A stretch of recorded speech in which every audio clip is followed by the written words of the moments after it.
Well, our next guests want to invite all the community members affected by brain cancer or tumors, or anyone really, to attend the 2026 Waves of Gray 5K. So let's welcome Diane Waters, the founder of Waves of Gray, Dr. Rob Cavaliero, a neuro-oncologist at Baptist MD Anderson, and Logan Cake, a survivor and Waves of Gray Planning Committee. Thank you so much for joining us. Thank you for having us. Of course. So I want to say I'm sorry for your loss, because this was born out of the loss of your husband, right? Yes. So tell us a little bit about Waves of Gray and then why you created the 5K.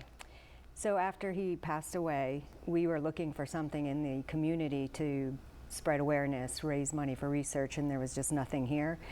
We ended up going to Mississippi for an event, and when we got back, I called the lady that put the event on there to figure out how to start something here, so we didn't have to drive that far to support the cause. And make it accessible for more folks. Yes. And so obviously you are driven on fundraising and volunteers and things like that, and the 5K is really a way to do that. So what can we expect at the 5K?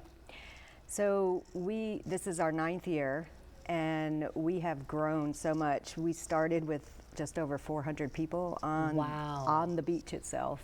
Yeah, because it's at Seawalk Pavilion on May 9th. We have now moved it on to the pavilion, and there were 1,512 people last year. Yes. Amazing. Yes. And you are a survivor, so tell us a little bit about your journey. Actually, 2017 September, that September before the first walk, I was diagnosed. Many surgeries, chemo, radiation, and 1 month before that first Waves of Gray walk was the last resection and cancer-free. So you're in remission? Yes. Oh, that's amazing. I'm so happy for you. And so now you're on the planning committee because you know how important this is for folks, right? Yes. I think that's awesome. And doctor, tell us a little bit about your work, and either maybe give us some warning signs that people can look out for, or just maybe how prevalent this is that we may not be aware of.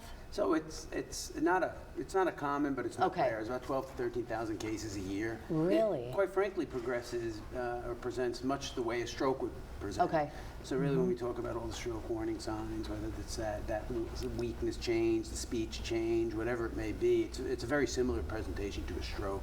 And it's the kind of thing that warrants attention and should bring you to your doctor. Right. And so obviously if you have concerns, doctors are there to help you. But tell us again when, where, how folks can get involved, because I know that if they can't make it to the 5K, there's a virtual option, but you really just want to bring out that awareness, right? Yes. So it's on May 9th. It's the second Saturday every year. So May 9th this year. Starts at 8 a.m. It's at the Jacksonville Beach Seawalk Pavilion. And the virtual option, it's $20. It doesn't come with a shirt or medal because we don't spend the expense to ship. You want all the money going to the, right, that's nice. So, but that gives friends and family out of town who cannot make it in a way to join the team and support their friend that's here. That's wonderful. Where do they get more info?